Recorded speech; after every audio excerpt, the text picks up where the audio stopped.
I'm certain that you've often heard people say, and now here's a person who needs no introduction. It's clear from the number of people that we have here in the audience this evening that you have some idea of who our guest is. So let me just tell you a couple of things. Terry Tempest Williams is the author of more than a dozen books, including the one she'll talk about this evening, When Women Were Birds, 54 Variations on Voice. And the number of books she has written is far exceeded by the awards that have been bestowed on her for writing those books. Terry lives in Utah with her husband, fellow writer Brooke Williams, who's with her this evening, by the way, along with her father, John. She met Brooke when she was working in a bookstore. It is a profession with unusual benefits, by the way. Please help me welcome an amazing writer, an incredible human being, and a dear friend, Terry Tempest Williams.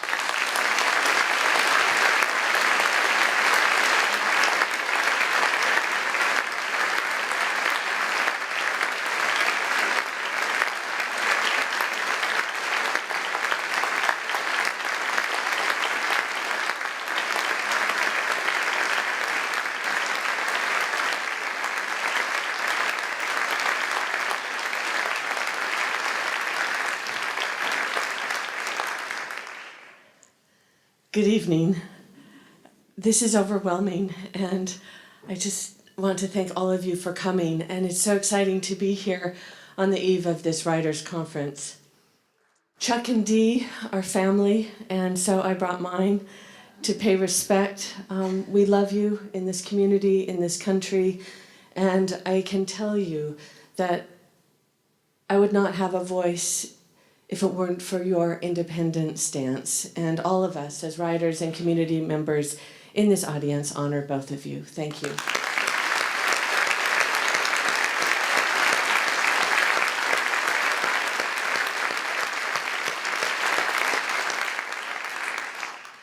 I'm so appreciative of the North Cascades Institute and Saul Weisberg. Thank you for your leadership and your staff. I had the pleasure of meeting Christian Martin, such a beautiful writer. You remind us why we can continue to have hope in the world. My father is here, John Tempest, and Dad, I just want you to publicly know how much I love you, how much I appreciate your leadership and love in our family.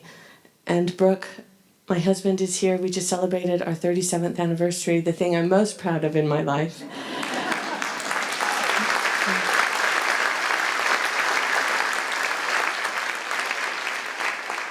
And we did meet at a bookstore. He came in with a very beautiful woman, Norv Lambert, and he looked very disheveled and wild, and he caught my attention. He came in to Sam Willer's bookstore. I usually was the stock girl, but Eve was sick that night, and she usually was behind the cash register, so I was there when this man and this friend of mine came to pay for their books. I noticed that he had bought all my favorite books. This was like in 1974, and Ed Abbey among them. And I was listening to their conversation as I was ringing them up, and he said, my one dream in life is to one day own all the Peterson Field Guides. And she said, that's the dumbest thing I've ever heard. And I said, I already have them.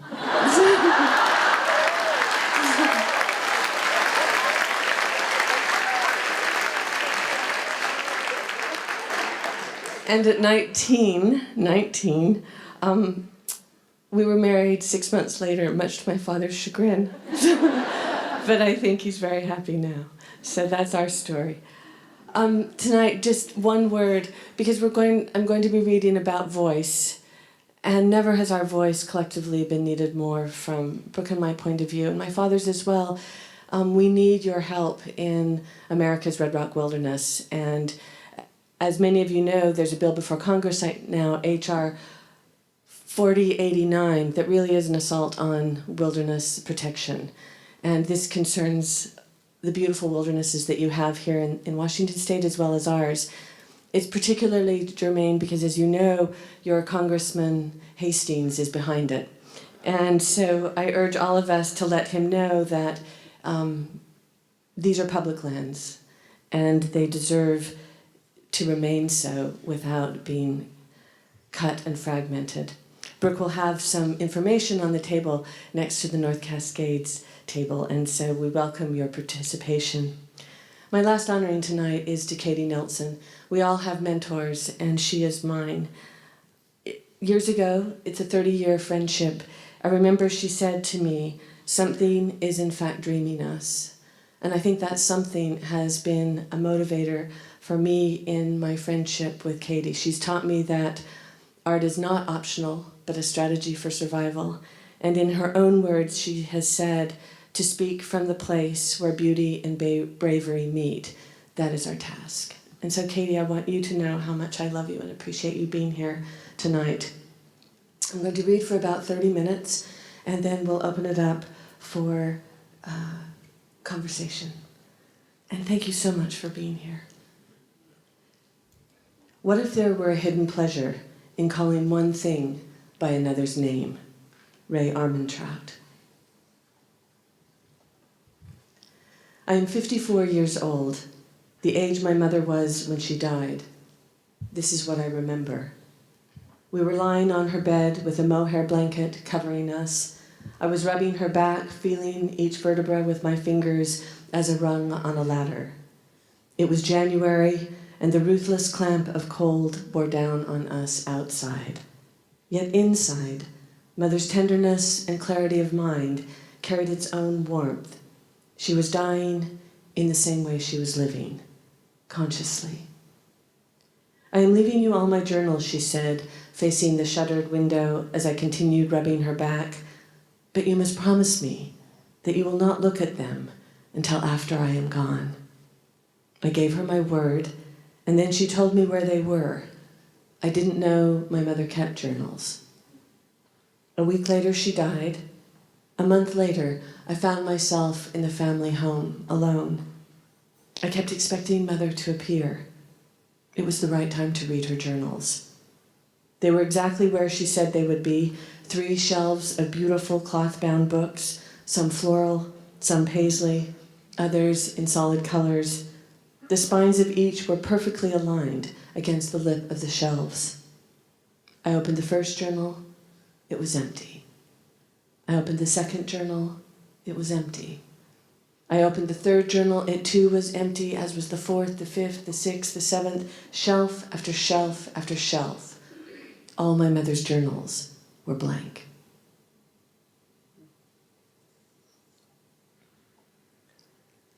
I do not know why my mother bought journal after journal, year after year, and never wrote in one of them and passed them on to me. I will never know. The blow of her blank journals became a second death. My mother's journals are paper tombstones. I am 54 years old, the age my mother was when she died. The questions I hold now could not have been comprehended when I was a woman in my 20s. I didn't realize how young she was, but isn't that the conceit of mothers, that we conceal our youth and exist only for our children? It is the province of mothers to preserve the myth that we are unburdened by our own problems. Placed in a circle of immunity, we carry only the crises of those we love. We mask our needs as the needs of others. If ever there was a story without a shadow, it would be this, that we as women exist in direct sunlight only. When women were birds, we knew otherwise. We knew our greatest freedom was in taking flight at night, when we could steal the heavenly darkness for ourselves, navigating through the intelligence of stars and the constellations of our own making, in the delight and terror of our uncertainty. What my mother wanted to do, and what she was able to do, remains her secret. We all have our secrets. I hold mine. To withhold words is power, but to share our words with others openly and honestly is also power. What is voice? Word by word, the language of women so often begins with a whisper. I am leaving you all my journals. When silence is a choice, it is an unnerving presence. When silence is imposed, it is censorship. My mother's journals are an obsession. My mother's journals are an obsession shared. My mother's journals are a possession. My mother's journals now possess me. My mother's journals are desire. My mother's journals are my desire to know. My mother's journals are evidence. My mother's journals are evidence she knew me. My mother's journals are the power of absence. My mother's journals are the power of presence. When my father was out of town, running pipe and putting in gas lines for weeks, months in Helper, Utah, or Baggs, Wyoming, my mother was at her most calm. For us, it consisted of a holiday. Dinners were relaxed and the household had an air of vacation, free from his intensity. Our father was our action figure. Playing catch, hiking mountains, hunting deer. If there was a robbery in the neighborhood, he formed a posse to solve it. If there was a river to run, he ran it, be it the Green River or the Colorado or the Snake. Those waterways coursed off maps and into our veins, tattooing our father's love of wilderness into our love for him. He was the man to follow, into beauty or battle or both. If there was a mountain to hike or trail to walk, I was right behind him as his daughter. The Tetons, the Wasatch, the Rocky Mountains were our collective backbone as a family. At home each night, we ended the day with adventure stories. Our favorite was Scarface, the story of a grizzly by Dor Yeager. Sitting on his knees, listening to the beautiful language about grizzlies moving among the timber, what they saw, how they smelled, the power behind one swat of their paw. We were caught not only in the emotional drama of the story, but also in our father's passion in conveying such a magnificent beast. My brothers and I were rapt. First and foremost, John Tempest is a storyteller. But we always knew the clarity of one fact. He was most fulfilled when he was outside, with his boots on, walking the trench line, bidding jobs of high-pressure gas lines, cutting across the American West. Mother held her own intensity, but it was contained, especially when we were alone with her. It was during these days on Mormont Drive in Salt Lake City that Mother introduced my brother Steve and I to Prokofiev's Peter and the Wolf. Whole afternoons were absorbed sitting cross-legged on the floor before our phonograph, listening to this musical tale. The minute the record ended, we would lift the needle back to the beginning and start all over again. I have no idea what Mother did during those hours when we were under the spell of Prokofiev, but I'm sure that was the point. Our time with Peter was her time with herself. Through the authority of Richard Hale's British narrative, Steve and I were introduced to the distinctive voices of each character.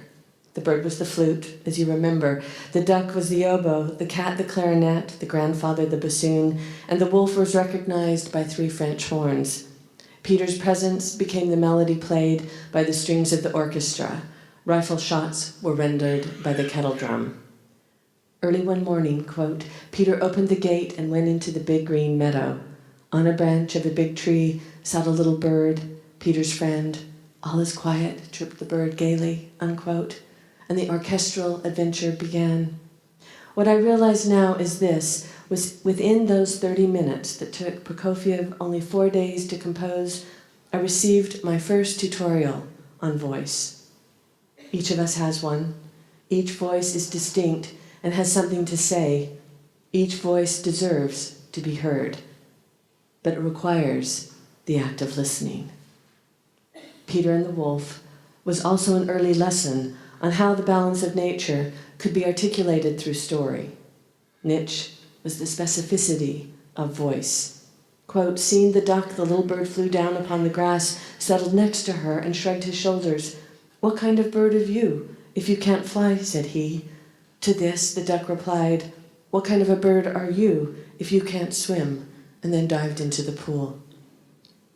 For my brother and me, the cycle of nature, consciously or unconsciously, was performed through the various voices of a symphony. And if one would listen very carefully, he could hear the duck quacking inside the wolf, because the wolf, in his hurry, had swallowed her alive. Listening over and over to the voices through a family of instruments allowed us to recognize and appreciate the dignity and uniqueness of each living thing in the meadow, the forest. Peter showed us what Mother wanted us to know, but didn't have to say. She may have been pretending to close the door and disappear, but she knew the lessons. Here is the world. It is not a safe place. But however frightening and bewildering life may become, we can survive our fears, grab them by the wolf's tail as Peter did, and make peace with the world.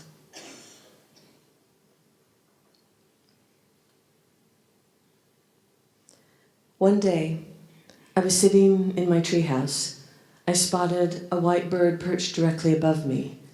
It was unlike anything I had ever seen. I went into the house to call my grandmother, still watching the ghost bird through the glass sliding doors that faced the trees. I explained the size and shape of this mysterious bird to be that of a robin, only without a brown-black back, black head, and red breast. My grandmother listened carefully. We both had our bird books in hand. Perhaps it is an albino, she said, a bird without pigmentation, even its eyes without color. That very word, albino, was a revelation to me. She might as well have said, of the spirit world. It was indeed a robin, the most common of birds, free of its prescribed dressings, white with red eyes. I was inspired to call her the Holy Ghost. When I reported this finding to our local Audubon chapter as an 8-year-old bird watcher, the president said, "I'm sorry, but because of your age, I cannot legitimately count this as a credible sighting." My grandmother simply shook her head and said, "You know what you saw. The bird doesn't need to be counted, and neither do you."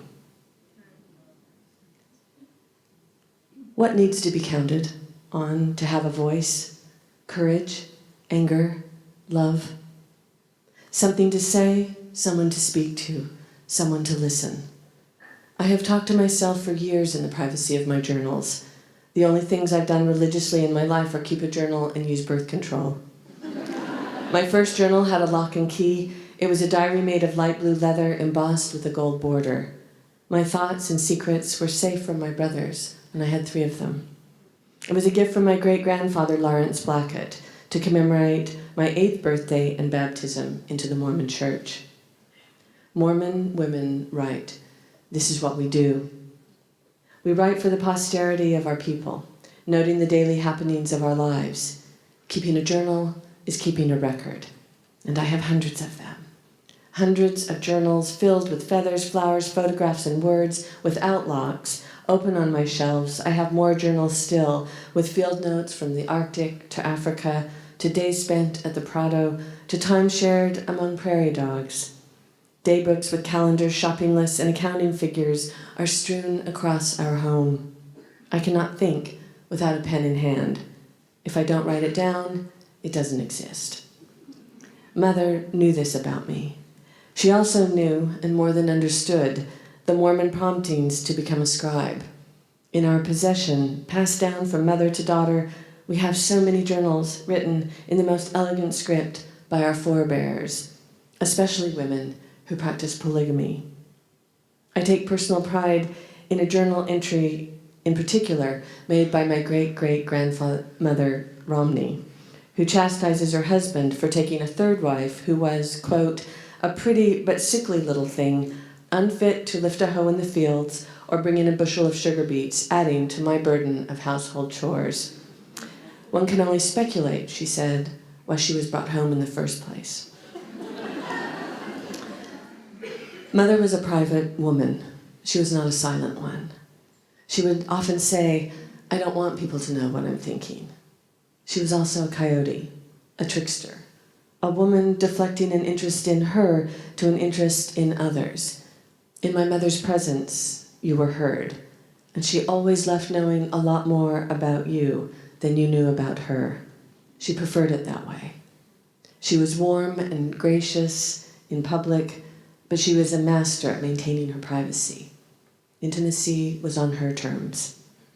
When Mother did share, and she shared deeply with those closest to her, Her eyes were penetrating.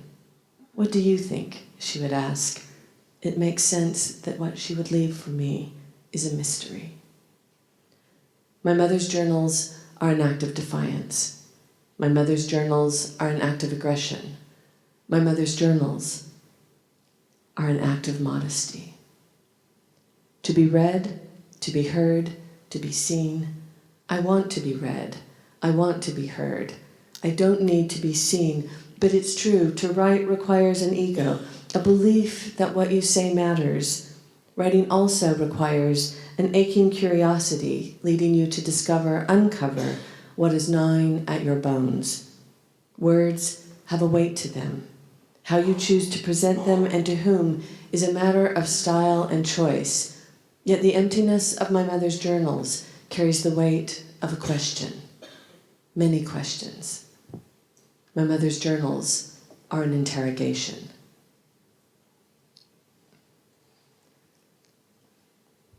It is winter.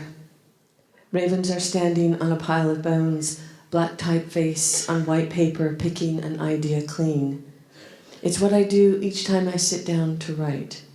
What else are we to do with our obsessions? Do they feed us? Or are we simply scavenging our memories for one gleaming image to tell the truth of what is hunting us? To write, Margaret Duras remarked, is also not to speak. It is to keep silent.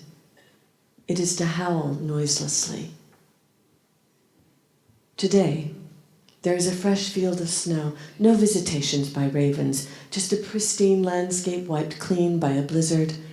What I wouldn't give to follow my mother's tracks before she covered them with her silence. My mother was a great reader. She left me her journals, and all her journals were blank. I believe she wanted them read. How do I read them now? I am afraid of silence. Silence creates a pathway to peace through pain, the pain of a distracted and frantic mind before it becomes still. I fear silence because it leads me to myself, a self I may not wish to confront. It asks that I listen, and in listening, I am taken to an unknown place. It may not be a place of comfort.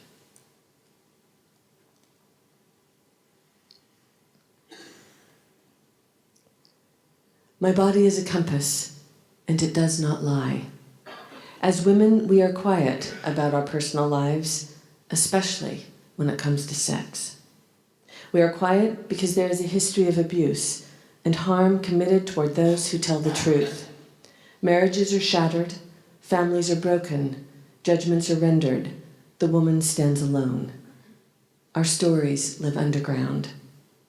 Muriel Rukeyser asks the great question, what would happen if one woman told the truth about her life?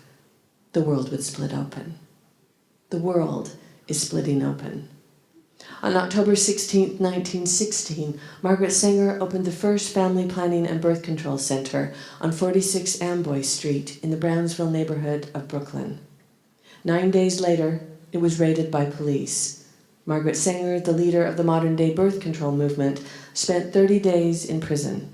She would be arrested 7 more times in her 87 years of living for speaking out on behalf of a woman's right to birth control and the privacy of her own body. H.G. Wells stated at a 1931 dinner speech in Margaret Sanger's honor, quote, "The movement she started will grow to be, 100 years from now, the most influential of all time in controlling man's destiny on earth," unquote. I wonder what Margaret Sanger would think about the discourse today. She would probably be saying vagina.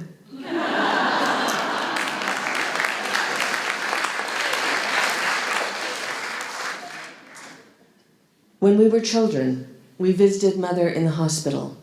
We were told she was having corrective surgery. Later, I would learn that she made the decision to have her tubes tied, not a common practice among her Mormon peers. Freedom, she would say. Birth control gave me my voice. It is perhaps, as I told you, the only thing in my life about which I have been utterly responsible. I have never had an abortion, but I was grateful to have had the choice before me. I was a senior at Highland High School in Salt Lake City, 1973, when the landmark case Roe v. Wade was decided in the Supreme Court. It was a decision that gave us confidence as young women entering sexual maturity, that we did have control over our own bodies. No woman terminates a pregnancy easily. No one who has ever felt life inside her can negate that power. It is never a decision made lightly, without love or pain or a prayer for forgiveness. Because what every woman knows each month when she bleeds is, I am not pregnant. Because what every woman understands each time she makes love is, life could be in the making now. Which is why when a woman allows a man to enter her, it is not just a physical act, but an act of surrendering to the possibility that her life may no longer be hers alone. Because until she bleeds, she will check her womb every day for the stirrings of life. She wonders if her life will be 1 or 2 or 3, because until she bleeds, she imagines every possibility, from pleasure to pain to birth to death, and how she will do what she needs to do.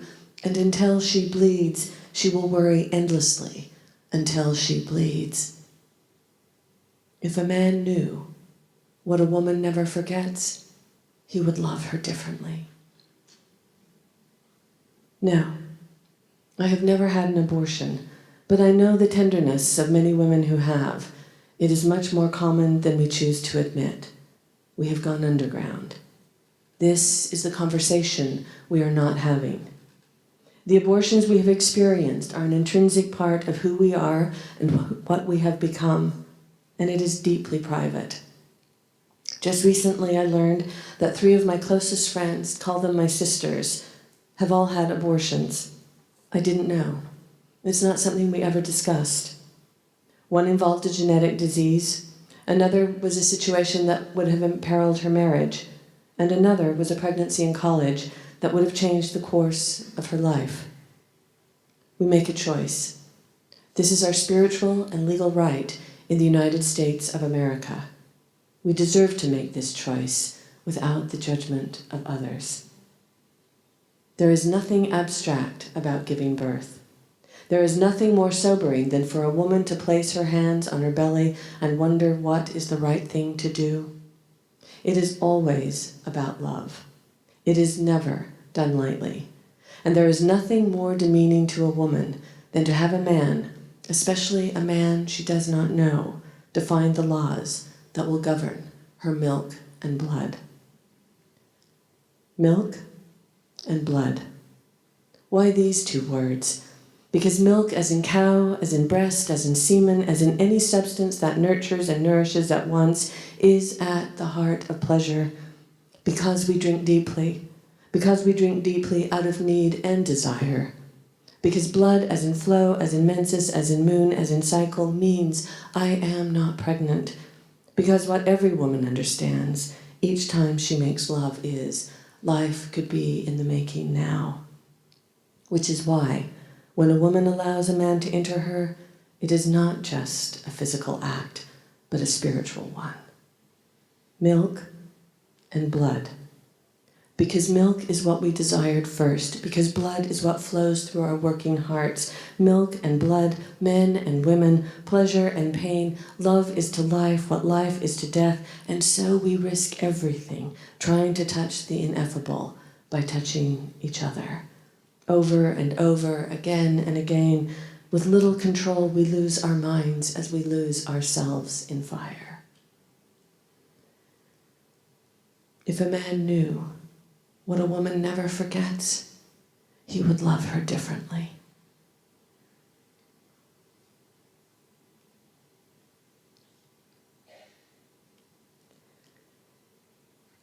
In August, cottonwood trees create a blizzard of seeds that blanket the ground.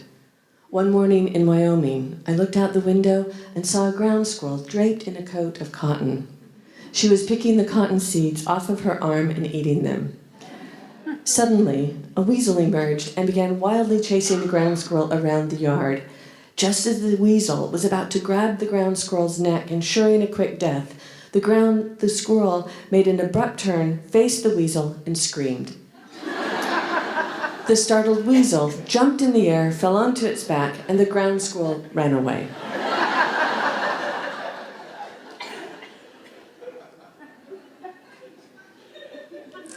What are the consequences when we go against our instincts?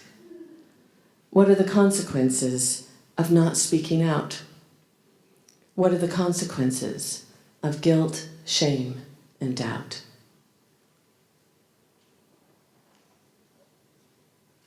For far too long, we have been seduced into walking a path that did not lead us to ourselves.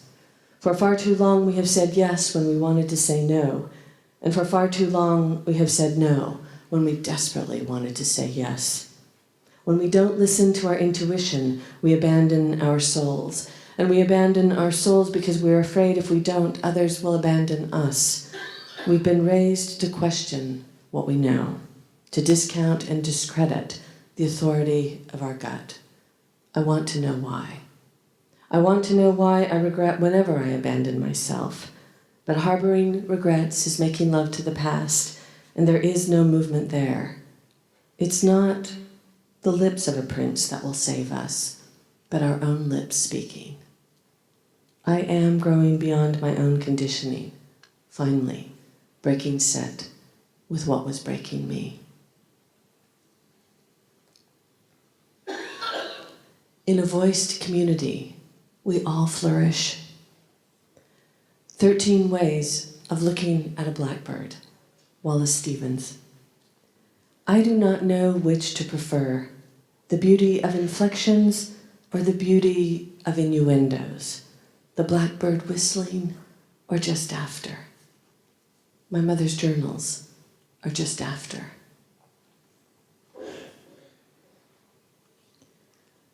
When I want to see the farthest into my soul, I will write a sentence by hand and then write another sentence over it, followed by another and another and another. An entire paragraph will live in one line, and no one else can read it. That's the point. On occasions in a cafe, I will tell you I can fill an entire paper placemat on both sides. On a plane, the paper bag for air sickness is my canvas. Anything will do. The backs of business cards, receipts, napkins, any scrap of paper. A friend of mine calls it my disease. I call it my confessional. My name for this kind of writing is repetitions. I am not alone. Robert Walser, the German modernist from the beginning of the 20th century, wrote in microscripts. They were almost impossible to decipher. He wrote in a tiny pencil script described as between 1 to 2 millimeters in height. One block of Walser's text was 2 inches tall and 2 3/4 inches wide, and it held 113 words. Through the minuscule movements of his pencil, he was liberated from what he called the elegance and eloquence of his former pen. My own hand, with pen in place, bushwhacks through my psyche, cutting through the dense understory of random thoughts. As my black pen circles back on itself, destroying as it creates, hiding what has just been written, as another sentence walks across the newly exposed words, I am freed. My repetitions tell me the truth the moment they are drawn, and then in the process of layered language, a path is cleared. I see where I need to go. These ephemeral paragraphs, which even I cannot decode once they have been tracked, turn into reimagined glyphs. Their meaning resides in the process of obfuscation. There is an art to writing, and it is not always disclosure. I often tear my repetitions into shreds, creating paper shards to scatter in the garden. If only my mother had known I was her sister instead of her daughter. How is your shadow, your honorable shadow? This was a customary greeting between friends in Japan, a recognition that what we reject is as important as what we embrace. I walk with my shadow behind me, sometimes ahead, often to the side. It is my capricious companion, visible, then hidden, amorphous. A shadow is never created in darkness. It is born of light. We can be blind to it and blinded by it. Our shadow asks us to look at what we do not want to see. If we refuse to face our shadow, it will project itself on someone else, so we have no choice but to engage. My mother's journals are a projection screen. My mother's journals are a blinding light. My mother's journals are a glaring truth. My mother's journals are bleached. My mother's journals are sanitized. My mother's journals are clean. My mother's journals are clean sheets. My mother's journals are white flags of surrender. My mother's journals see ghosts. My mother's journals hear voices. My mother's journals smell desire. My mother's journals touch eternity. My mother's journals are a charity. My mother's journals are a cruelty. My mother's journals are a paper cut. My mother's journals are salt. My mother's journals are made of gauze to wrap a wound. My mother's journals are a scrim. My mother's journals are a stage. My mother's journals are scenes painted white. My mother's journals are the programs never printed. My mother's journals are the reviews never written. My mother's journals are a writer's block. My mother's journals are a writer's conceit. My mother's journals are her vanities revealed. My mother's journals are her colored hair left white. My mother's journals are the swirls of cold cream she rubbed on her cheeks. My mother's journals are her teeth called veneers. My mother's journals are sun-blocked protection. My mother's journals are the scent of gardenias. My mother's journals are words wafting above the page. My mother's journals are clouds. My mother's journals are bones. My mother's journals have been stolen. My mother's journals are the Elysian marbles. My mother's journals are Michelangelo's David. My mother's journals are Gertrude Stein's Rose. My mother's journals are the tennis matches she won. My mother's journals are the cue ball in a game of pool. My mother's journals are a white tablecloth not yet set. My mother's journals are a white blouse not yet worn. My mother's journals are diapers washed and folded. My mother's journals are t-shirts washed and pressed. My mother's journals are the letters never written. My mother's journals are her scrapbook of tears. My mother's journals are ice. My mother's journals are a hoax. My mother's journals are a tease. My mother's journals are a puzzle. My mother's journals tell me nothing. My mother's journals tell me everything. Thank you.